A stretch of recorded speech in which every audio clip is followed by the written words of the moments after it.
Olá, bom final de tarde, boa noite, eu sou o jornalista Cefas Carvalho e estamos começando mais uma edição do programa Conversa de Botequim. Nós estamos ao vivo pelo meu perfil do Facebook, você sabe como assistir, toda sexta-feira no Bardaus Comida e Arte, num bar no centro de Natal, um bar cultural do centro de Natal, uma entrevista com alguém que faz a medicina, que faz cultura, que faz política em Natal e no Rio Grande do Norte. Nós estamos também no Instagram do Sinmed. Um grande abraço para o Dr. Geraldo Ferreira, que geralmente abre aqui a live do Sinmed, mas está em missão em Brasília. Grande abraço, Dr. Geraldo Ferreira. E já que eu falei em médico, estamos com um médico aqui. Berilo de Castro, médico e escritor, é o nosso entrevistado dessa sexta-feira. Receber o nosso entrevistado, Dr. Berilo, uma honra tê-lo aqui. Boa noite. Boa noite, eu fico muito agradecido a atenção e a honra de ser convidado para bater um papo. E estou aqui de melé solto, como diz. Pronto, é bom saber disso. Tudo que o entrevistado quer é isso. Um entrevistador quer isso, entrevistado de melé solto. Lembrando que o Dr. Berilo é médico e escritor, vai falar sobre literatura, sobre medicina, claro. Foi professor da UFRN, tem muita história para contar. Lembrando ainda, quem quiser assistir no Bardalos é só vir. O Bardalos está aberto, em funcionamento, você sabe, o programa Conversa Botequim é feito com bar em funcionamento, é só chegar aqui e quem estiver assistindo pelo Facebook pode e deve comentar. Pode fazer perguntas para o Dr. Berilo, pode dar pitacos, sugestões, palpites, enfim, o programa é interativo. Eu agradecer aqui a nossa equipe maravilhosa, produção de Raquel Lucena, assistente de produção Ananda Carvalho, José Águio da filmagem, como sempre com apoio logístico de Lula Belmont e Ricardo Nelson. E vamos ao bate-papo. Doutor Berilo, tem um monte de coisa para perguntar, mas eu sempre começo, como é papo de botequim, conversa de botequim, eu sempre começo curioso em saber como a pessoa começou naquilo pelo qual se destacou. No seu caso, a medicina. Como é que foi? O senhor era uma vocação de infância? O senhor sempre quis ser médico? Como é que era o jovem, o criança ou adolescente Berilo? Antes de responder, eu gostaria de adicionar alguma coisa. Sim. Você esqueceu do futebol, que eu fui um jogador Exatamente, de futebol. eu ia passar por isso. Na década de 60, eu fui vencedor aqui pelo Alecrim. Isso. Pelo jeito, o senhor queria ser jogador de futebol primeiro que médico. E pelo América. Mas a medicina veio assim, sem grandes empolgação de família ou de alguém. Veio na telha mesmo e fazer vestibular, fui muito feliz, fui aprovado logo no primeiro vestibular e segui. Mas nada eu tinha preparado para, não, eu vou fazer medicina, eu quero ser médico, nada disso. A coisa apareceu, veio na hora, deu certo. Sua família ficou surpresa? Demais. Eu tenho um tio médico, aí ficaram muito satisfeitos. Meu irmão, eu tinha um irmão que era mais velho que eu, um ano fez, aí não foi aprovado, fez veterinária e ficou em Fortaleza. E nós éramos muito unidos, diferença de um ano, aí eu fiquei cursando medicina.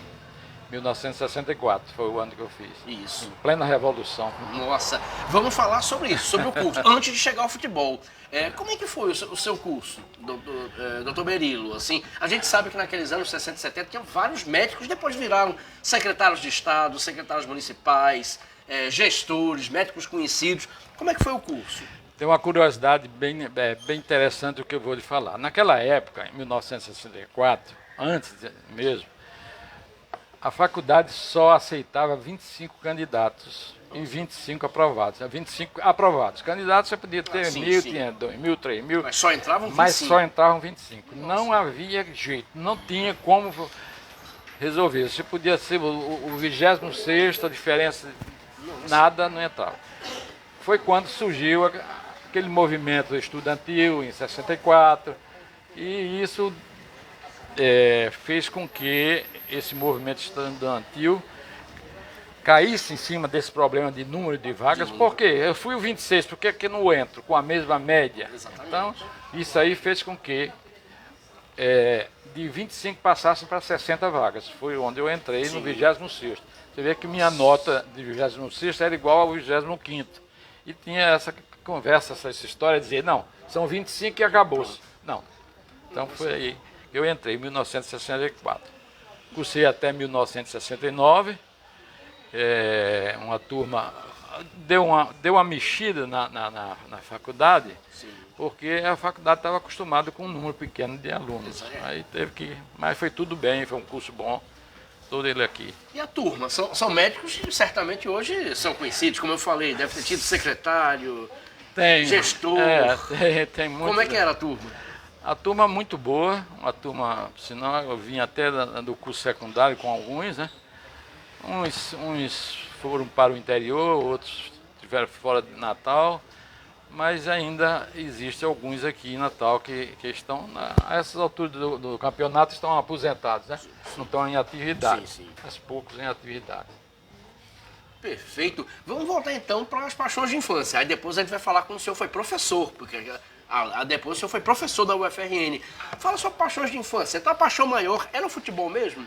Louco, varrido por futebol. Daquele de jogar futebol manhã, tarde e noite, porque na época, e da família ter que tirar do futebol. Eu morava em Tirol, na Rodrigues Alves, Sim. e não tinha calçamento naquela época. Cada rua era um campo de futebol. Nós fazíamos o nosso campo, botávamos duas pedras, cheixos dos paus, e ali era pelado a tarde toda. Eu estudava ali na Afonso Pena, num grupo, chamado Grupo Escolar Áurea Barros, onde hoje funciona uma associação de professores. Sim. E dali a tarde era toda futebol. Pegue futebol. E outra coisa, outro detalhe importante, que era perto do Juvenal Lamartine. Sim, que era o estádio. Ninguém faltava, ninguém deixava de olhar, até treino a gente ia para o Juvenal Lamartine assistir. E tem outra curiosidade com relação ao Juvenal Lamartine, é que muitas vezes eu fui assistir o jogo de cima do morro. Ou subi o morro e ia assistir o jogo, porque não tinha grana para pagar a entrada, ou então ficava no vizinho ao Juvenal Lamartine, tinha um sítio chamado Sítio das Freiras, onde tinha umas mangueiras, então a gente pulava para o Sítio das Freiras e ficava nos galhos assistindo. É vontade de assistir futebol, é vontade, né? E isso cresceu em mim, essa vontade de jogar futebol. Né? A ABC e a América jogavam no Juvenal Lamartine naquela época, jogava. Era o grande clássico, a ABC e a América. O senhor chegou a assistir, então, no Juvenal Lamartine? Assisti muitos ABC e América. Ali tinha o quê? 3 mil, 4 mil espectadores, não dava mais do que isso. Sim, Lotava, era bem pequeno, lotava o campo, e um ABC América era uma festa na cidade. Sim. Era uma festa na cidade. O dia todinho era carro na rua, a bandeira, era bem diferente de hoje. Era uma empolgação muito grande no ABC América, na própria cidade. É um dia de festa na cidade. Doutor Berilo, o senhor falou, eu até fiquei com nostalgia, porque eu também já passei por isso, com 12, 13 anos, jogar futebol na rua, a trave com tijolo, né? Aquilo é sinônimo de arrebentar o pé, né? A pessoa arrebentava o pé. Como é que eram as condições físicas para os atletas, digamos? O campo era areia, né? Não era barro, não era nada de... Não dava para ferir os pés não, porque era areia só. Mas era onde o grupo da turma, do bairro, se reunia para jogar bola todo dia, toda tarde. Saía do colégio, do grupo, ia jogar bola. Isso era sagrado. Aí o senhor tinha na cabeça que queria ser jogador de futebol profissional? Aí vem o detalhe. Todo canto não tem olheiro? Sim. Desde aquela época já existia o tal do olheiro. Nossa. E aqui tinha um olheiro, não sei se ele já morreu, deve ter morrido, já faz tempo, que ele trabalhava no Correio, chamava-se Zé Negrinho. E ele gostava muito de ver esses jogos, essas peladas de rua. Nossa. E ele me viu e me levou para o ABC. Naquela época tinha um ABCzinho, era só criança mesmo, e ele me levou. Aí, a partir dali, eu comecei a vestir camisa mesmo de time. Foi o primeiro time. Depois do ABC eu fui para o Riachuelo, que era um time da Marinha, juvenil do Riachuelo, depois fui para Alecrim e fiquei onde eu fui profissional. Isso. Mas o senhor começou com que idade? O senhor foi para o ABC com que idade? Aí eu tinha 13 anos. 13 anos. Era infantil ainda? Era infantil. Aí foi infantil, juvenil.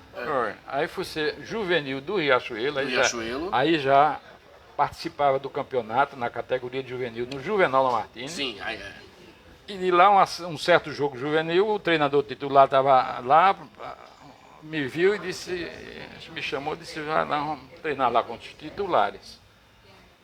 Digo, ó, coisa boa, sinal que eu sei jogar. Isso. Aí fui treinar com os titulares e comecei a ser aproveitado já no titular bem novo, Do Riachuelo. no Riachuelo. Aí do Riachuelo eu fui para o Alicante, Do Alecrim. que foi o meu auge, né? Minha história, Sim. meu auge, os campeonatos. Naquela época o Alecrim era poderoso, né? O Alecrim foi bicampeão, 63, 64. Através do Alecrim eu fui ser seleção do Rio Grande do Norte com 19 anos. Eu fui seleção, disputei Campeonato Brasileiro de Seleções em 1962. Nossa. O que aconteceu, uma curiosidade, o que aconteceu com o Alecrim ao longo dos anos, doutor Berilo? Que hoje o Alecrim sofre tanto. O Alecrim tinha um grupo de abnegados que não existe mais, né? Foi esse grupo era liderado por, não sei se vocês viram falar, em João Bastos Santana, que era comerciante, seu Bastos. Ele quem liderava esse grupo. Então ele soltava. Sim.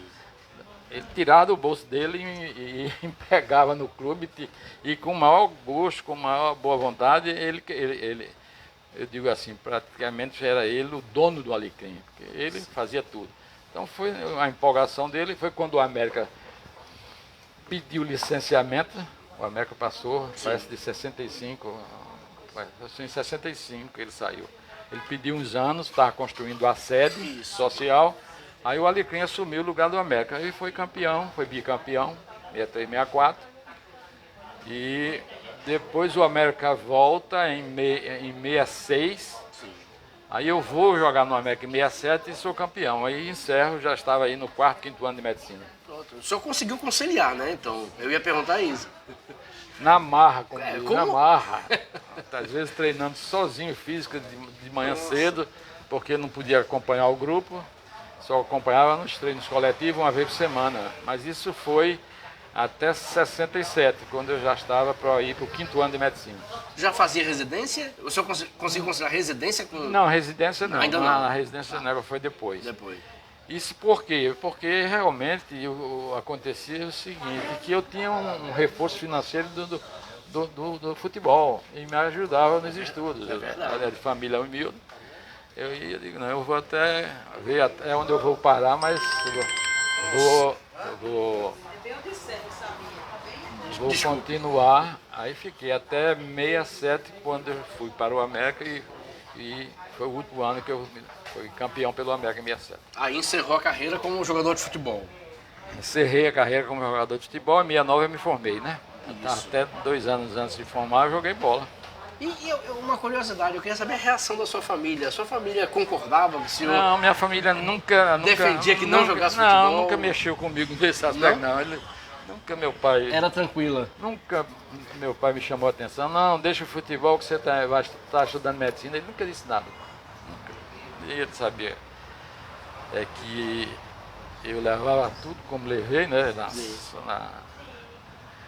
Contemplava muito bem o futebol e a medicina. Nunca fui reprovado, nunca fiquei em segunda época. Sim. Nunca fiz nada, mesmo jogando bola. Nossa.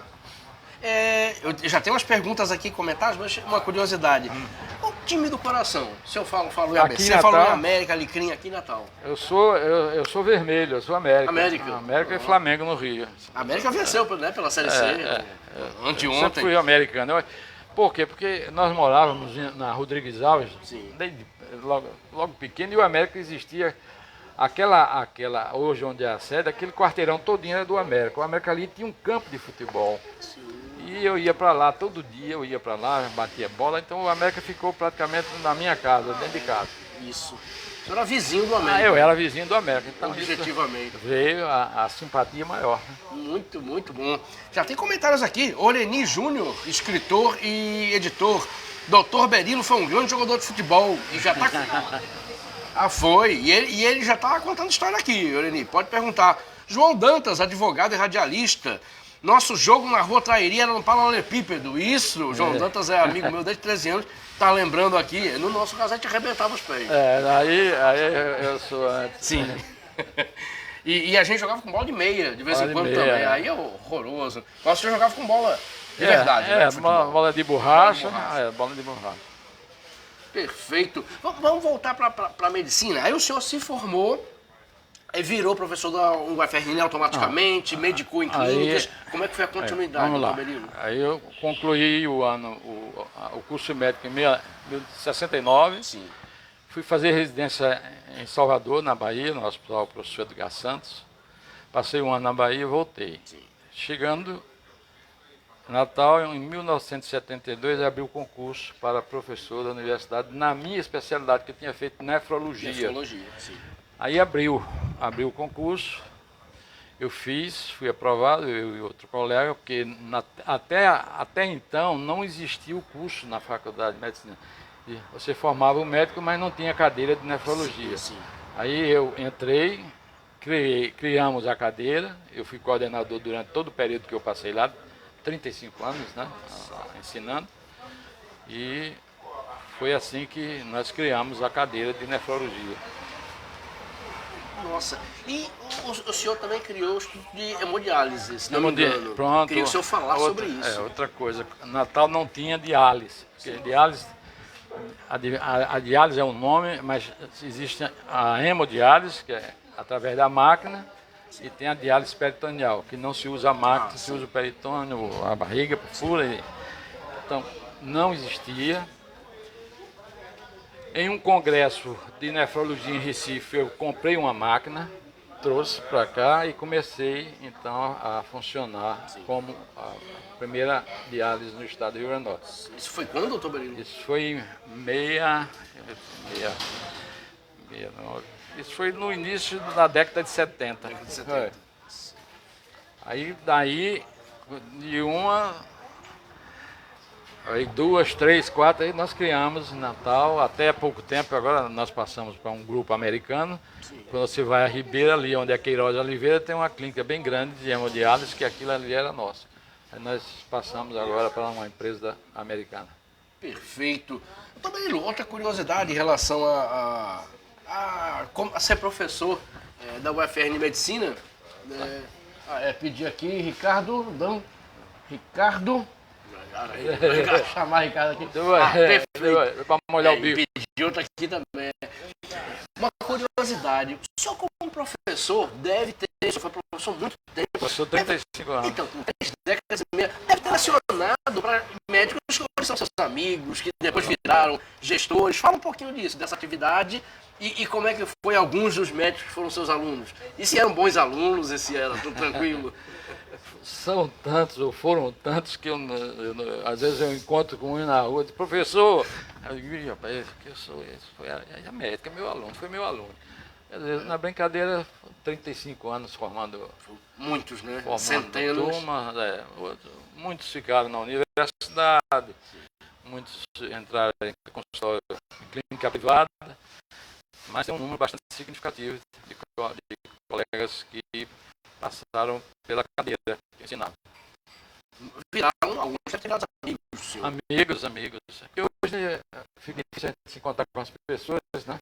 Eu tenho dificuldade. Raramente eu vejo mais aposentados já em casa. A gente não tem muita visibilidade nesse grupo que eu ensinei, que foram meus colegas. Eu vejo muito por mais hospital, não atendo mais hospital. Para dizer, minha atividade médica, hoje é um consultório na quinta-feira. Eu faço consultório uma vez por semana. Uma vez por semana? Faço.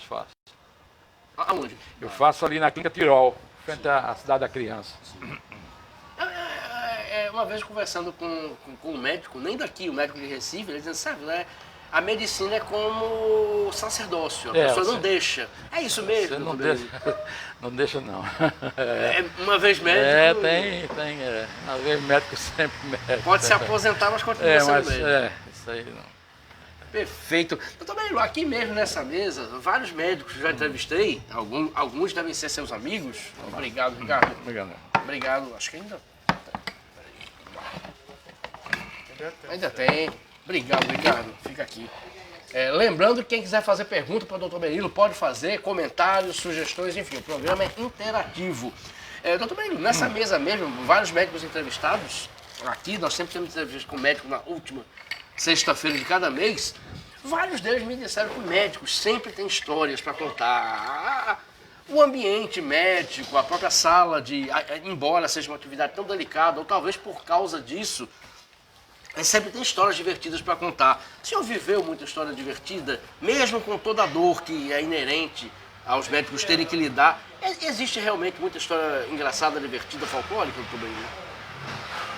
Existe. Agora tem uma curiosidade, isso não é engraçado, Sim. ao mesmo tempo você vai...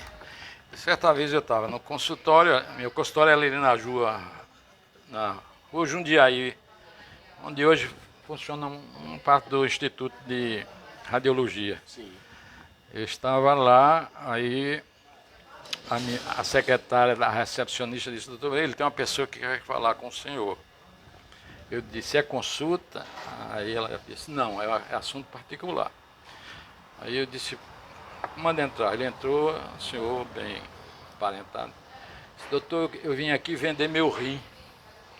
Nossa. O senhor compra rim? Porque ele sabia que lá a gente fazia hemodiálise e encaminhava para transplante renal, né? Sim, exatamente. Eu estou passando de uma fase muito difícil na minha vida. Nossa. E eu queria saber se o senhor compra o rim.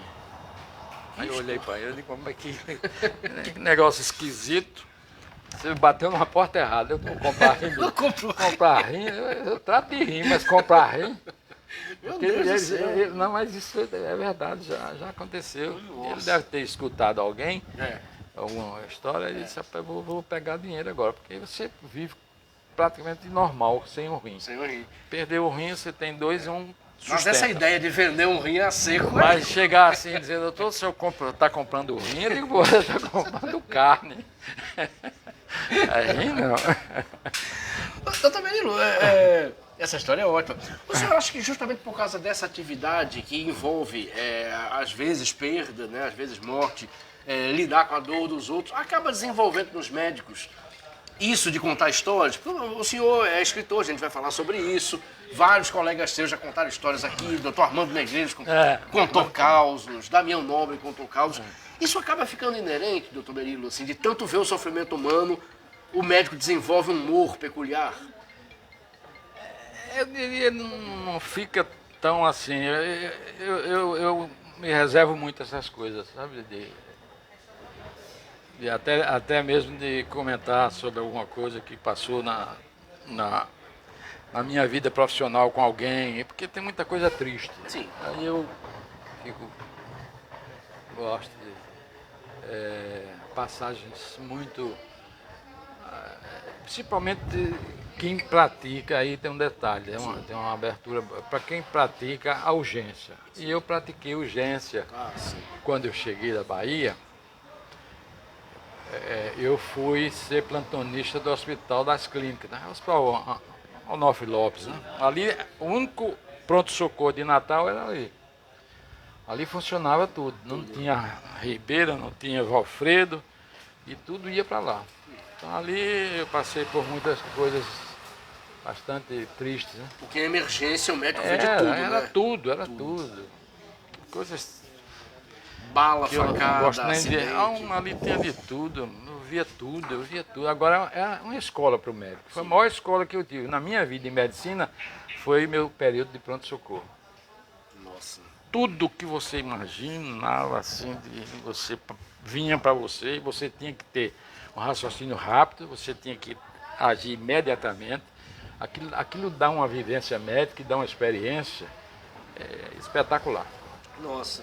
Doutor Berilo, lembrando agora que colegas seus, os já citados aqui, até outros médicos, eles falaram que a medicina praticada hoje é diferente da medicina praticada nos anos 60, 70, até 80. O senhor concorda com isso? Apesar da tecnologia hoje ser mais avançada, a forma de se praticar medicina pelos médicos era diferente? Aí eu tenho dois aspectos. Eu acho que melhorou a tecnologia, mas diminuiu o lado humano. É o que eles falaram. O lado humano. Hoje o negócio ficou... Antigamente a gente se preocupava tanto quanto, né, pelo paciente. Sim. Hoje o que a gente vê é o seguinte, faça esse exame, vá ali, faça esse exame. Quer dizer, aquela medicina praticada com o doente em cima do leito, você quebrando a cabeça, examinando, usando a mão. Hoje é difícil o médico meter a mão Por que isso aconteceu, doutor Berilo? Eu acho que houve um certo atrofiamento da mente em virtude da criação da tecnologia. A tecnologia, eu estou aqui, não, é mais fácil pedir uma ressonância. Porque antes da ressonância eu não vou fazer o exame, eu não vou tocar o paciente todo, eu vou examinar todo.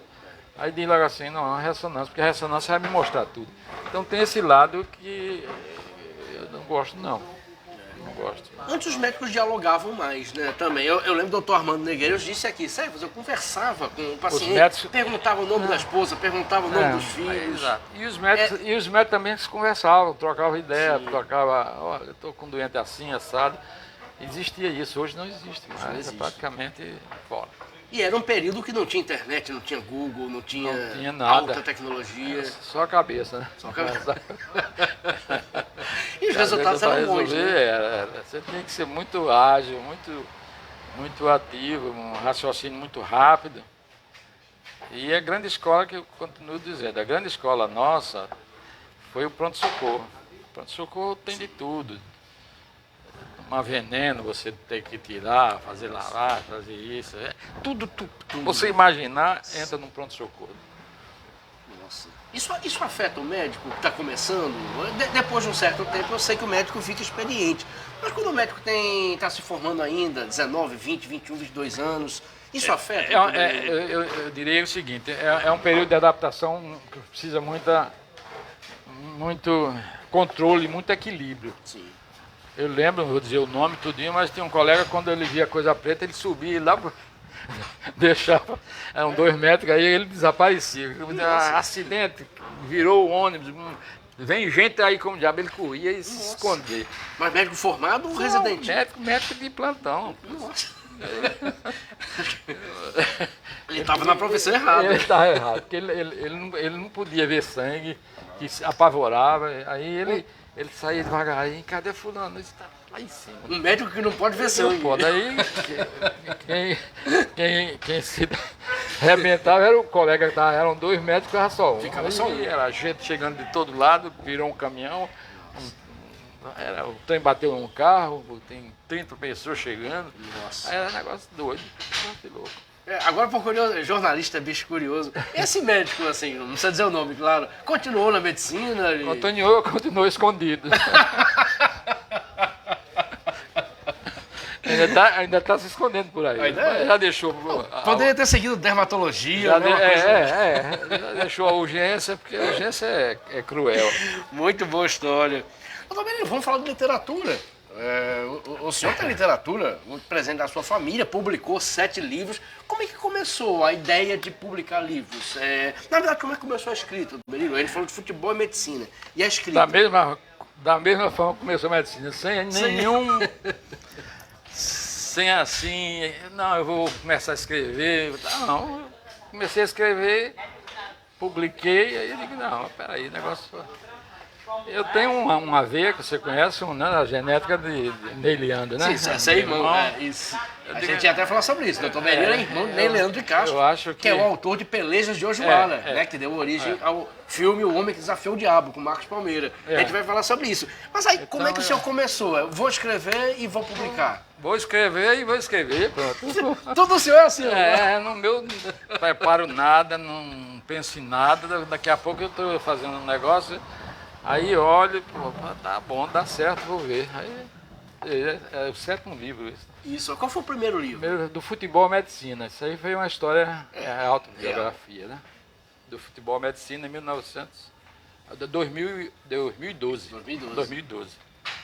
Aí como é que foi o processo de escrever? O senhor escreve rápido, o senhor demora, relê, sai tudo organicamente? Como é que funciona? Sai tudo tranquilo e deixo depois.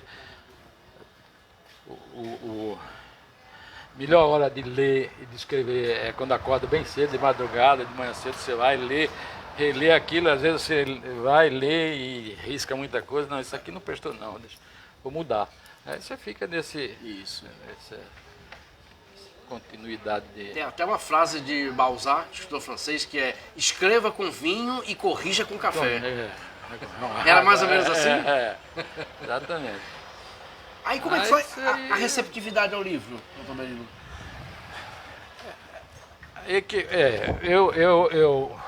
Eu quando escrevi o meu primeiro, que foi praticamente Futebol à medicina? do futebol à medicina, contando a minha história. Mas teve uma boa receptividade. Aí eu comecei também sem me programar para nada, eu vinha na telha, eu começava, depois deixava, continuava, no final eu li. Nunca mandei ninguém ler, porque rapaz, manda ler nele, eu digo, mando nada, quem escreve sou eu é quem vou ler, ou eu vou mandar ninguém ler, não, sou eu que vou escrever, e assim foi. E o segundo livro, foi qual? Deixa eu ver a cabeça aqui, eu gosto muito de música, eu escrevi um música sobre música. Aí foi crônicas, aí pronto, quando eu escrevi o livro comecei a publicar crônicas, publiquei na Tribuna, publiquei, tem um outro jornal antes da Tribuna que saiu, botava sempre crônica lá. Aí fui colecionando essas crônicas e escrevi artigos definidos, 2015.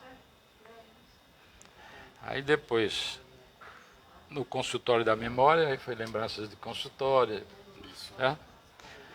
Aí vem o que eu disse a você, eu escrevi a poesia na canção, sou louco por música, gosto, aí comecei a tirar das músicas da minha cabeça mesmo, não foi por intermédio de ninguém, ou porque eu não digo, não, isso é o meu gosto, é gosto meu, eu não tenho aqui, a opinião eu assumo. Aí fui fazendo, tirando os versos daquelas músicas que eu gostava, eu tirava o verso que eu achava mais interessante, aí eu publiquei esse livro. Perfeito. A poesia da canção. E esse livro aqui? O Homem da Mala. Esse aí é o primeiro, a primeira crônica é o Homem da Mala. Essa é uma história verídica. Uma história que aconteceu comigo quando eu trabalhava. Aí conta aí essa mala é bem interessante. São causos, né? São passagens que eu... Esse é recente, é do ano passado. Esse é o último. Pelo Sebo Vermelho, de Abimael Silva. Abimael tem centenas de livros, né? Ele é um guerreiro da publicação. Edita muito. Nós fizemos uma parceria, ele ficou com... Tiramos 300 unidades, ficou com 150, eu fiquei com 150. Perfeito. E esse é meu, né? É o seu, já está oferecido. Aqui, muito obrigado. Eu tenho um livro de presente para o senhor também. Nós temos parceria aqui com a Unilivreira, que é de Aloysio Azevedo, da Manimbu, e um presente que nosso apoiador deu para o senhor. Certo. Raios de Sol, Romance de Aloysio Azevedo. Aloysio. Ele tomava conta da livraria lá, né? Ele ainda toma. Ainda na Manimbu. Eu passei lá. Manimbu é a única livraria de rua em atividade. Exatamente. Eu passei lá uma vez, conversei com ele. Isso, vale a pena passar lá, tomar um café, olhar os livros. Eu conheço a Luísa. Pronto, um escambo de livros aqui e vale a pena conhecer os livros. E o senhor está com novos projetos, né? Que a gente estava conversando sobre isso. Livros sobre cantores e cantoras, é isso? Eu tenho 2 livros prontos, só esperando aí. Esse eu queria que saísse logo, mas esses outros são cantores que eu escolhi aleatoriamente a meu gosto e fiz uma mini biografia de cada um. E da mesma forma as cantoras. As cantoras. Do Brasil inteiro? Do Brasil, só Glorinha Oliveira foi uma das nossas, Ademilde Fonseca, Núbia Lafayette, são as representantes do nosso estado, né? Na música brasileira que tem alcance nacional, né? Nacional. Núbia tem alcance nacional, por exemplo. Pois eu fiz eu estudei, comecei a estudar a vida delas e deles e fiz uma mini biografia e vou publicar, está para publicar. O projeto é publicar esse ano ainda? Esse ano... 2023? Pode ser que saia esse ano. Boa notícia. Falta pouco, né? Porque o senhor disse que já estava encaminhado. Não, tá. Eu tenho só fazer a revisão final para sair. Perfeito. O senhor gosta de música. Vamos falar um pouquinho sobre música. O senhor canta, toca... Faz seresta? Não toco nem tamborim. Pra mim o mais fácil é tamborim, eu não toco. Agora eu sou louco por música. Mas cantar? Não. Em eventos familiares? Não. Sociais, não? Se eu cantar, sai o povo todinho. Já teve médico que cantou aqui. Agora eu sou assim, eu tô num lugar sozinho, eu abro aqui, boto música, aí passo 2 horas, 3 horas escutando música. Escutando e cantando? Não, cantando só a cabeça. Qual tipo de música que o senhor gosta? É aquela MPB dos anos 40, 50? MPB, exatamente. Dolores Duran, Altemar Dutra? É. Aí vem Nelson Gonçalves, Altemar Dutra, e vem Emílio Santiago, que eu acho uma sensação. Pena ter morrido tão cedo aquele rapaz. Emílio Santiago. Aí vem as mulheres, tem Ângela Maria, é um negócio sensacional. Ela Regina, aí por aí vai. Elisete Cardoso. Aí, elas todas estão no livro que o senhor vai lançar? Todas estão. Aí eu faço conhecer um pouco da vida delas. Quem vai ler vai conhecer um pouco da vida delas. Ângela, por exemplo, casou umas 3 ou 4 vezes, a mulher mais azarada do mundo. Os caras casavam com ela para tomar o dinheiro dela. Nossa, eu não sabia disso. Ângela Maria. Os cantores tinham uma vida trágica, não é? Dolores Duran, Maísa.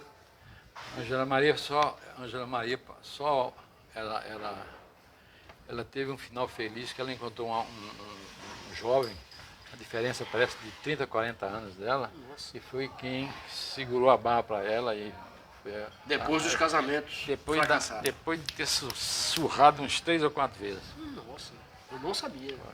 Ângela. Isso tudo está no livro. Está no livro.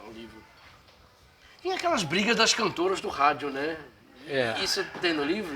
A briga era Nara Leão e Elis Regina. Era? Aí eles tiveram como é que pega rabo? Né? Arranca rabo? Arranca rabo. Estão enfocadas no livro também? Tem pouca coisa. Eu li assim que elas tinham brigado por conta de uma música que uma cantou, a outra cantou, aí começou, agora a música está aqui, uma música bem conhecida. Aí brigaram. Muitas brigas entre cantoras naquela época, né? Entre cantores também, né? No samba, por exemplo, tinha aquela briga do Noel Rosa com... agora me deu um branco. Era Noel e Ismael Silva. Ismael Silva. Que um fazia música ofendendo o outro. E aquilo dava ibope, que hoje chama ibope. Dava renda para os dois, né? Então, Noel era um gênio, né? Morreu tuberculoso, parece com 27 anos. 27 anos. Compôs 100 ou 150 músicas. Impressionante as composições de Noel, você fica... Muito bem, quais são os compositores e intérpretes favoritos? Você disse, atualmente você tem o quê? Vamos na história da música. Na história. Para englobar tudo. Porque praticamente nós estamos assim... alheio hoje, eu digo hoje em dia, né? A gente vê muito pouca coisa, mas antigamente é esse pessoal mesmo, Noel, aquele o pai de Sérgio Bittencourt, do bandolim, né? Jacó do bandolim. Agora deu um branco, mas tinha muita coisa boa no passado. Eu acho que nós perdemos muito ultimamente. No passado os talentos proliferavam. Demais. Muita impressionante, coisa boa do passado. E até hoje se canta, né? Porque aqui mesmo no Bardalo já teve cantores e cantoras interpretando. Nubia Lafayette, Dolores Duran. Se você traz, sempre aí o que vai valer mais são as músicas antigas, os compositores, os cantores antigos, que atualmente a gente realmente sente muito essa falta. Eu falei se o senhor toca, mas o senhor já tentou tocar algum instrumento? Já teve aula, já tentou por conta própria? Amigo, eu sou desafinado até a alma. Não, tem jeito. Até para bater o tamborim, bate errado.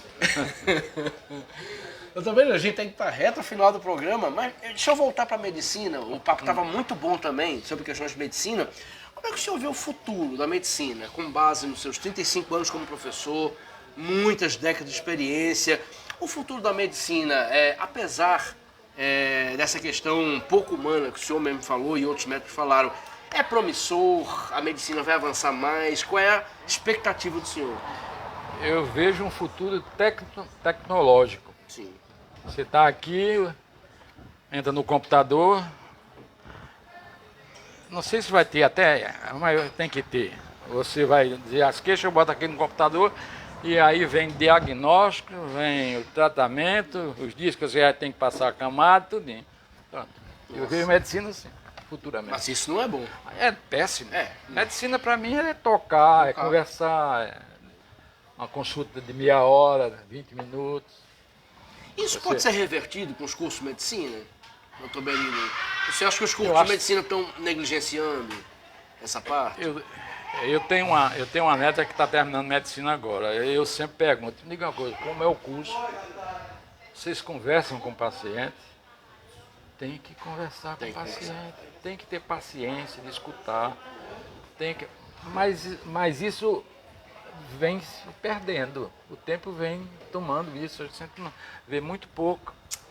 É aquela tal história, você está aí pede logo aqui 20 exames e diz, não, eu vou analisar pelos exames, não vai analisar pelo exame físico, pela anamnese que a gente chama, conversa com o paciente. Então eu acho muito triste isso, eu acho. E eu não vejo assim grandes revoluções contrárias, não, revolução contrária, ou voltando para... É o que eu estou dizendo, eu converso com minha neta e digo, olha, você tem que forçar a conversa, procura ver familiar, se não tiver condições de falar, mas você tem que falar, você tem que conversar, você tem que trazer de lá para cá. Mas hoje você diz que não, vai sair uma ultrassonografia, uma ressonância, aí já traz tudo. Aí vem a comodidade, vem a preguiça, vem a atrofia mental. Isso é o grande perigo que eu acho. Perfeito. Porque às vezes numa conversa até a pessoa descobre mal de família, um hábito errado né? Exatamente. Um paciente que come alguma coisa que evidentemente isso conseguiria numa conversa. Aí você não precisaria nem do exame. Aí você passa por cima dessa coisa simples, você passa e vai atrás do mais difícil. Que o exame demanda tecnologia, dinheiro, todo complicado. Eu acho. Estamos aqui no programa Conversa de Botequim, indo para a reta final. Estou aqui com o Dr. Berilo de Castro. Temos perguntas? Opa, peraí, está chegando aqui. Vamos lá. José Delfino. José Delfino, anestesista e poeta. Grande Delfino. Grande Delfino. Berilo é um cara multifacetado e melhor, competente no que fez e faz. Sempre bom lhe ouvir. Receba o meu afetuoso abraço. Valeu, Delfino. Valeu, Delfino. Obrigado, um abração. Delfino está cotado para vir aqui da entrevista, viu? Tem que o doutor Geraldo já conversou bom. comigo. Delfino não escapa não. E Delfino é bom papo também. Muito bom. Leonardo Leite. Meu filho. Opa aí, bem-vindo, Leonardo. Excelente entrevista. Valeu, Leonardo. Obrigado, Aí Raquel. não vale não que é filho, né? Vale sim. Aí é que vale. Aí é que vale. Ademil de Gonzaga. Ademir, boa noite. Estou no bar do Pedrinho, aqui perto, no Beco da Lama, mas ligado no programa. Beijos. Valeu, Demi. Demi sempre ligado no programa. Abraço para você, abraço para Ricardo Buiú. André Câmara. Meu sogrão é top. Parabéns. Valeu, André. Um programa familiar aqui. Estamos aqui então olha aí, na reta final. O senhor gosta de queijo coalho? Olha aí. Obrigado, Ricardo. O programa em botiquinha desse jeito também.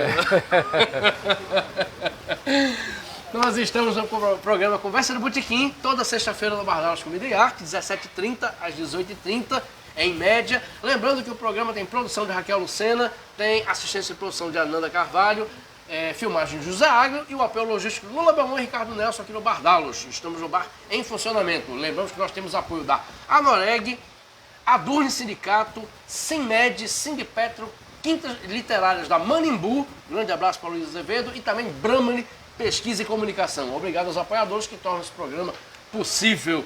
Temos mais... Não, temos só o tempo que... Pronto, vamos encerrar o programa aqui. Doutor Berilo, quero agradecer muito ao senhor. Foi uma conversa ótima, muita história. Eu acho que mais 2 uísques aqui tinha muito mais história, viu? Quanto mais uísque, mais história, é verdade. Opa, pena que o programa... Diretamente proporcional. A gente continua as histórias aqui. Obrigado, mandar um abraço para o doutor Geraldo Ferreira, em missão lá em Brasília. E esse programa é dedicado ao produtor cultural Dorian Lima, que resolveu nos deixar semana passada, mas deixou um legado aqui. Dorian Lima era um dos maiores produtores aqui, produtor do MPB, com produtor de muitos projetos ao lado de Raquel Lucena, nossa produtora. Então esse programa é dedicado a Dorian, que está assistindo a gente. Uma salva de palmas para Dorian Lima. Obrigado por tudo, Dorian e Dr. Berilo, muito obrigado por você ter vindo. A todos, então, quem quiser, pegou começado e quiser assistir, é só ir lá, voltar e assistir o programa todo de novo. Muito obrigado a todos. Até o próximo Conversa de Botequim. Valeu, Dorian.